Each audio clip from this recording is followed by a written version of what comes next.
안녕하십니까 수강생 여러분.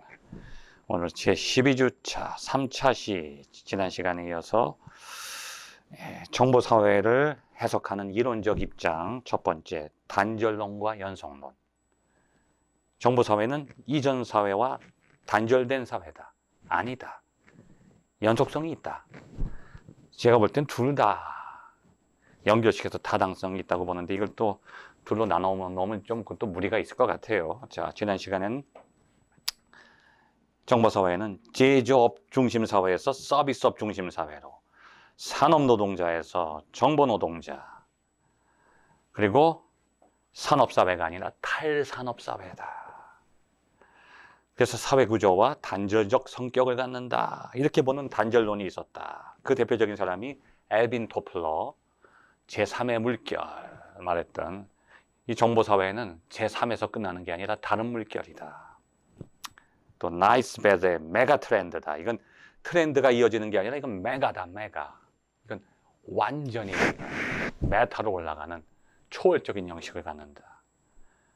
디자드가 말했던 정보시대, 이런 사람들이 말한 게 다 이게 단절론이에요. 한편 정보화로 인한 사회 변화의 특징은 본질적으로 자본주의와 비슷하다. 왜냐하면 정보사회에서도 상품화 시켜요. 자꾸. 그게 뭐 정보사회에서도 결국 목표가, 정보도 목표지만 돈을 위해서 정보를 또 사용하니까 상품화, 이윤 추구, 자본 축적이 여전히 남아있어. 자본주의 사회, 산업사회와 단절됐다면 그런 게 없어야 돼. 이윤 추구하는 게 없고, 상품화도 없고, 자본 축적도 없어야 되는데 그대로 남아있다는, 자본주의 논리는 그대로 남아있다. 그래서 연속적으로 보자, 이게 연속론이에요. 연속론. 정보사회는 자본주의의 발전 과정 속에 한 단계에 불과하다. 자본주의에서 볼 때는 그래서 연속론도 존재한다. 정보사회는 과거 사회의 연속이다. 이렇게 보는 입장도 있다는 거죠. 그 다음에 이제 이거 시험 문제 나오기 좋겠네. 자, 정보사회의 이론적 입장, 단절론과 연속론. 두 번째는 기술결정론과 사회구조론. 기술결정론과 사회구조론. 사회구조론.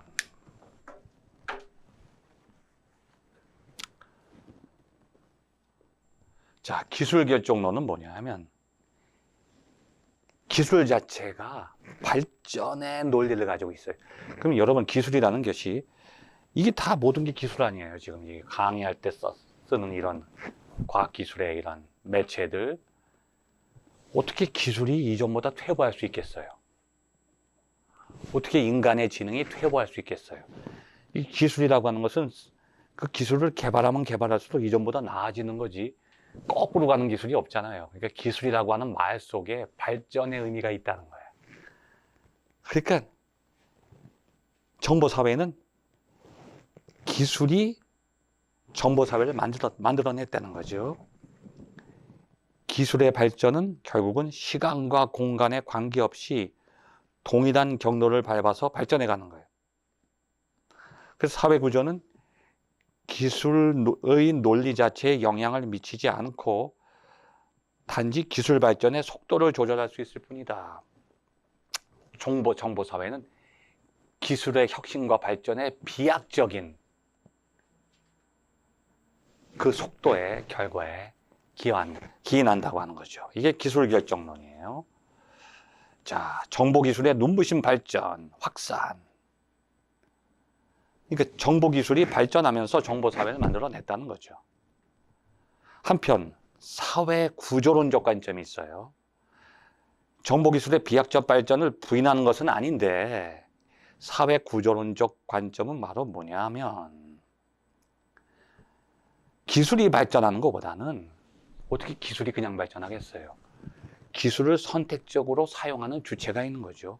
누가 무엇을 위해 어떤 방향으로 기술을 이용하느냐가 더 중요하다는 거예요.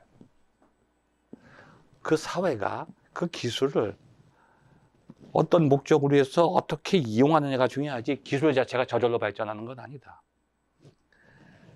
그래서 중요한 것은 기술보다는 사회관계, 사회구조다. 사회관계와 사회구조가 바뀌어서 기술이 발전하는 거지 기술이 저절로 발전할 수는 없다. 예를 들면 산업혁명 때도 그랬어요. 산업혁명이 일어나는 것은 사회구조가 개편되는 거예요. 이 농업사회에서 농민들이 농장에서 농사를 짓다가 농민들을 농장에서 쫓아내요. 그리고 방적기에서 양모를 많이 짜기 위해서 거기다 양을 방목을 해요. 그러면서 농민들이 쫓겨나서 무상계급이 되고 방적기술을 통해서 대량 생산이 이루어지고 이 사회 구조가 개편되는 거예요. 농업사회에서 산업사회로.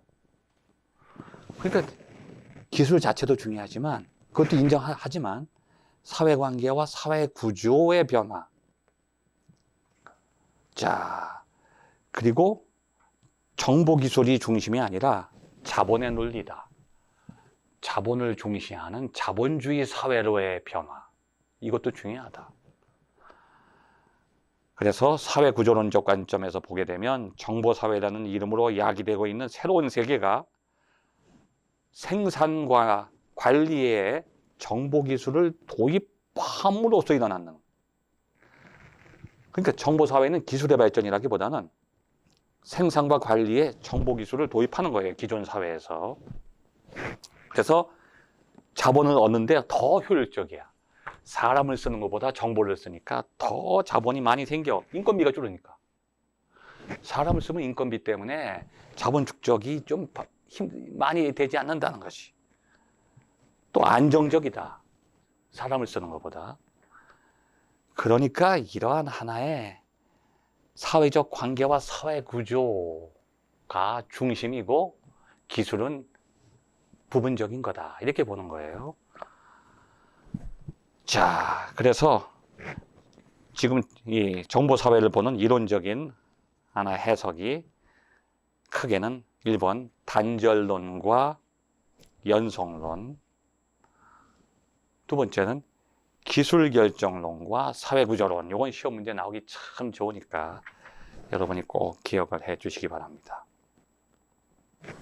자, 그럼 이제 부정적인 면을 우리가 한번 보겠어요. 정보사회. 우리가 사이버 문화에서도 봤듯이 정보사회 안에서 나타나는 사회적인 문제, 사회 문제, 정보사회의 사회 문제.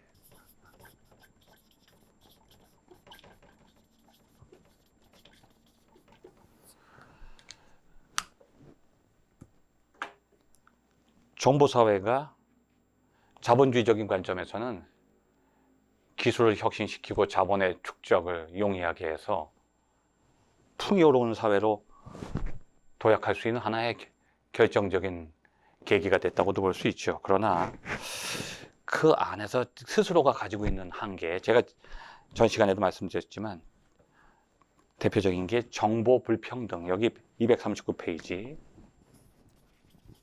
정보 불평등.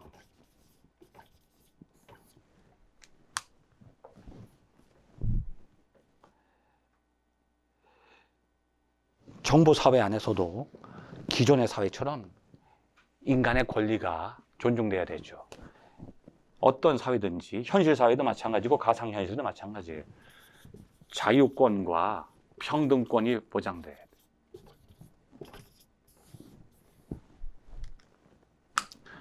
근데 정보사회는 지나치게 평등보다는 자유가 보장되고 있어요. 자유권이 너무 남용될 수가 있어. 왜냐면 익명성이기 때문에.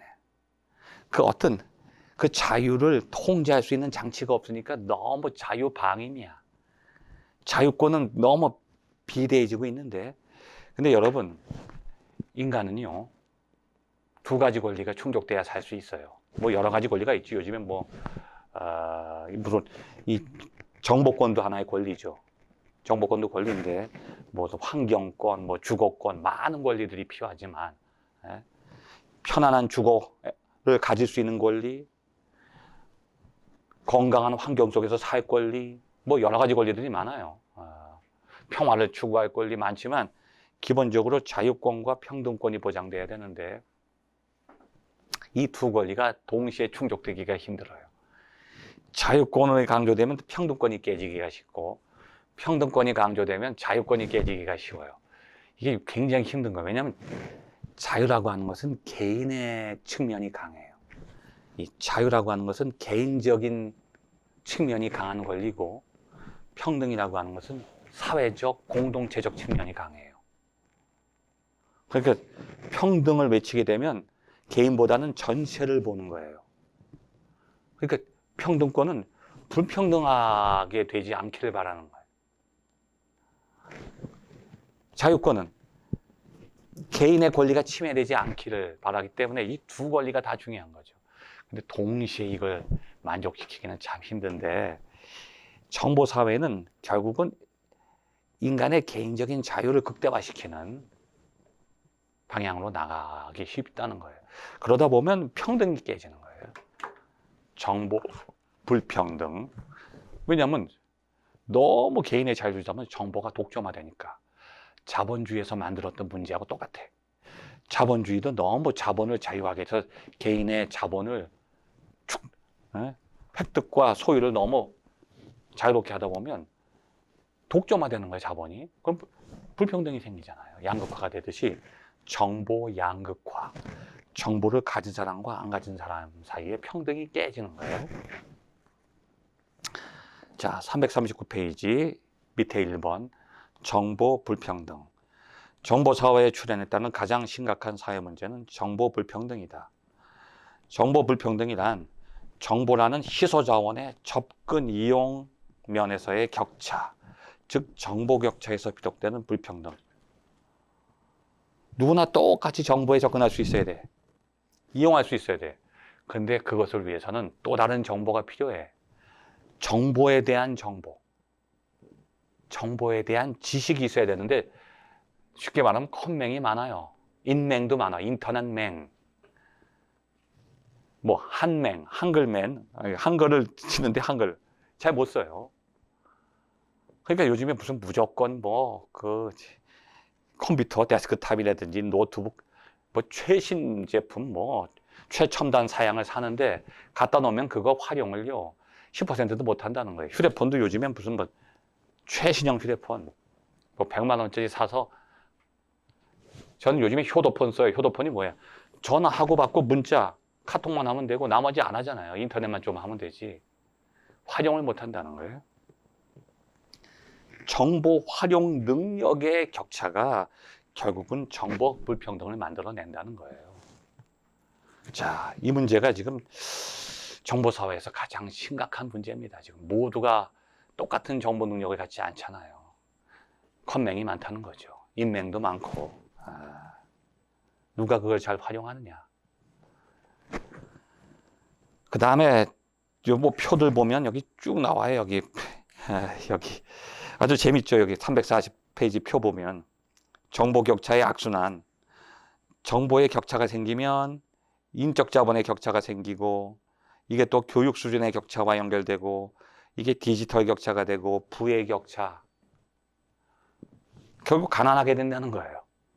정보사회에서 정보가 부족하면 빈곤을 면치 못한다. 이게 참 슬픈 현실이죠. 악순환이 된다는 거예요. 여기 한번 여러분 뒤에 340페이지 중간쯤에 그 표를 한번 유심히 참조해 주시기 바랍니다.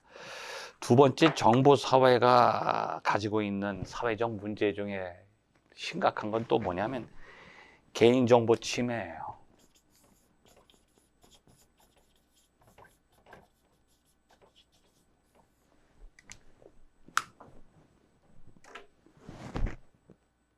제가 지난 시간에도 설명드렸듯이 아는 만큼 지배하고 알려진 만큼 지배당한다.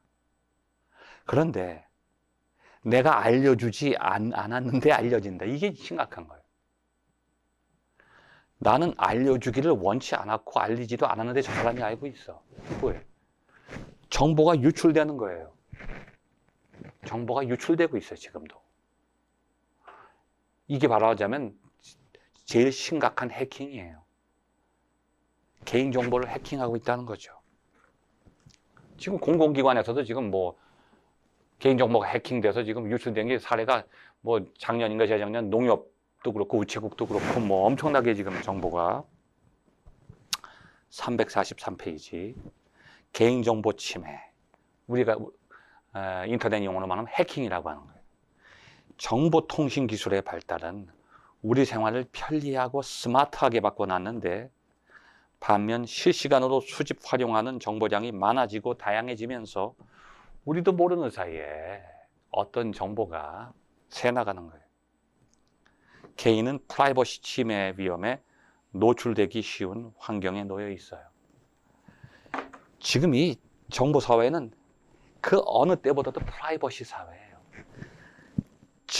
가장 개인주의적이고 이기주의적인 프라이버시 사회인데 그 프라이버시가 무너지는 거예요. 이게 참 이게 역설이에요, 역설. 가장 첨단화된 프라이버시 사회가 정보 사회인데 그 프라이버시가 또 무너지고 있는 사회가 정보 사회야. 인간이 끊임없이 프라이버시를 추구하면서 만들어냈는데 그 결과가 프라이버시가 무너져. 뱀이 자기 꼬리 먹는 거예요. 배고프다고 먹으면 안 돼요. 맛있다고 먹다 보면 자기가 없어진다는 얘기죠. 심각한 문제예요. 그렇다고 우리가 정보 사회를 떠나야 되느냐? 떠날 수는 없어요. 근데 남아있을수록 우리도 모르는 사이에 우리 자신은 노출되고 있다. 자, 그런 얘기들이 여기 쭉 나오죠. 뒤에 표에 보면 개인정보 침해 신고 및 상담 점수 유형별 건수가 나오죠. 쭉 여기 시간이 지날수록 이용자의 동의가 없는 개인정보 수집이 많아지고 있어요. 과도한 개인정보 수집, 뭐 목적이 여러 가지 뭐. 자, 그 다음에 세 번째 또 정보사회의 문제는 345페이지 중간 나오죠. 정보기술과 환경 문제, 환경 문제.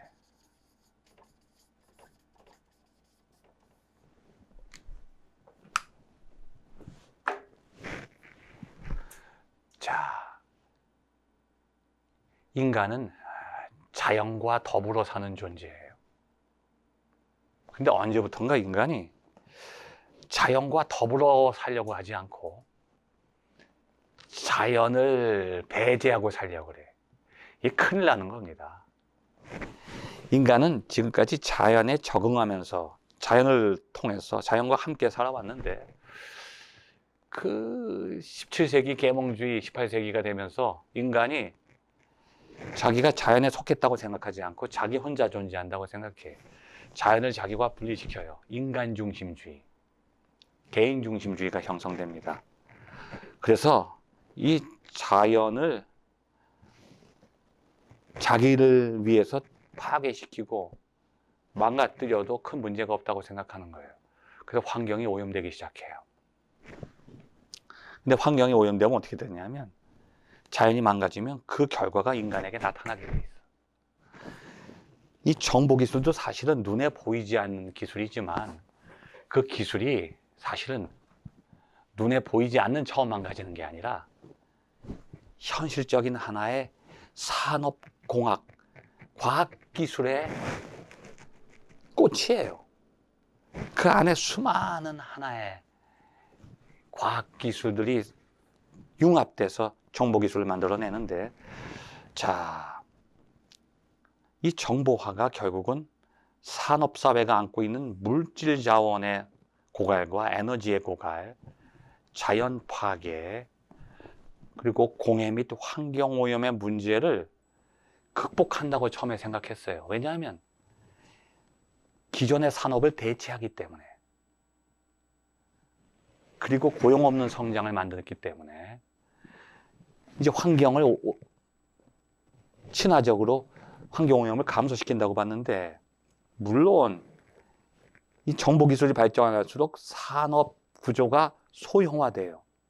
단순화되고 축소되죠. 그래서 산업용뿐 아니라 일반 가정용 모든 기기나 도구가 줄어들게 되는 거예요. 그 자원들을 현저하게 절약하고 있죠. 요즘에 보면 홈 오토메이션이 되니까 기존의 기계들을 하나로 통합해요. 그러니까 일일이 다 기계를 사용하지 않아도 하나의 정보를 통해서 다 통제할 수 있는 시대가 되고 있잖아요. 여러분 집에 있는 말 한마디도 다 요즘에 대화하잖아요. TV 켜, 뭐 저거 꺼.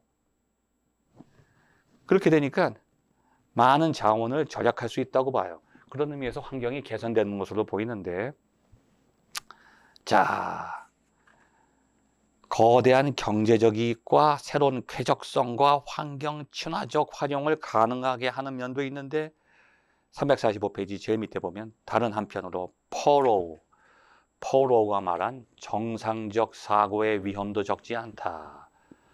정상적 사고 속에 또 문제점이 숨겨져 있다. 무슨 문제냐? 346페이지 둘째 줄. 극소전자산업의 공정 및 폐기 과정.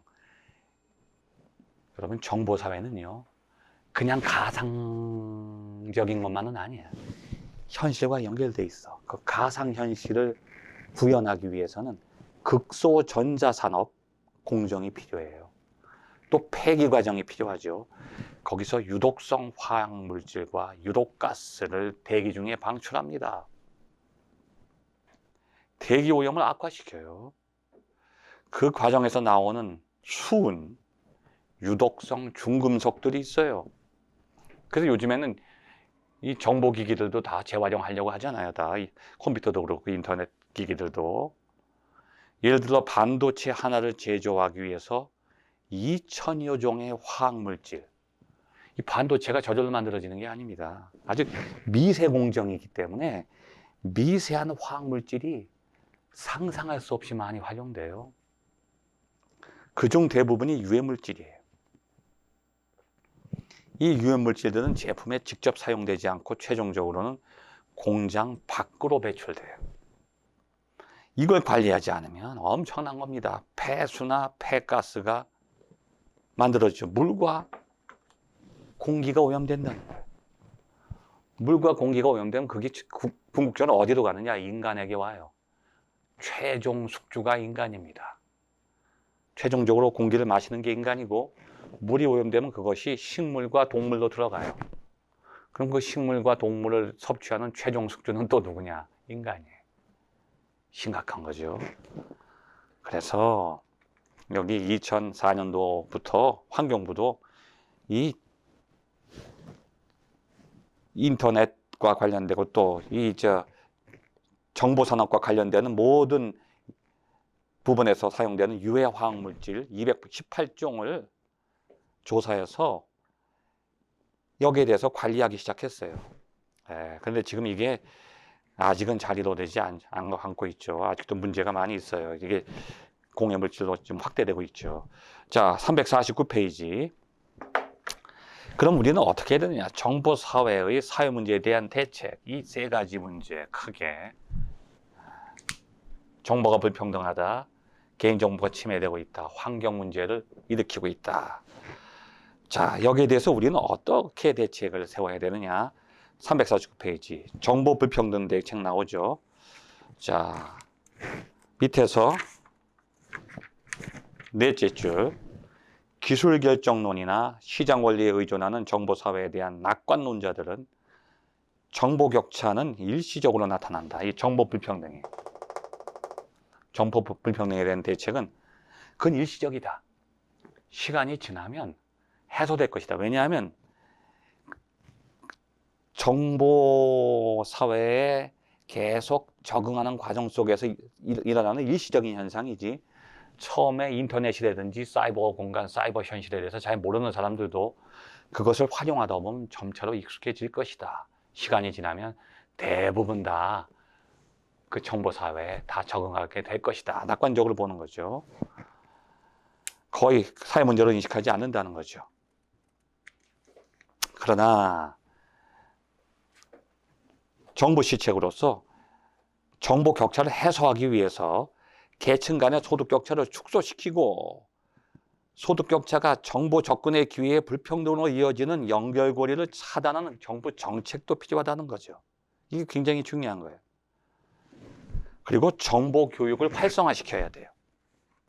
그리고 세 번째는 정보 복지를 이루어야 돼서 시민들의 자발적 참여를 유도하고 정보 취약계층 스스로 정보 격차를 줄여나가는 사회 참여적인 방법도 필요하다. 자, 첫 번째는 소득 격차를 축소시키는 정보 접근 기회의 불평등으로 인한 소득 격차를 줄이는 정부의 노력도 필요하고, 정보 교육을 활성화시키고 정보 취약계층으로 하여금 스스로 사회 참여적인 길을 열어갈 수 있도록 도와주는 하나의 제도적인 방향도 필요하다. 이 부분에 대해서는 우리 조금 더 다음 주차에 보충 설명을 제가 해드리기로 하겠습니다. 끝까지 경청해 주셔서 감사합니다.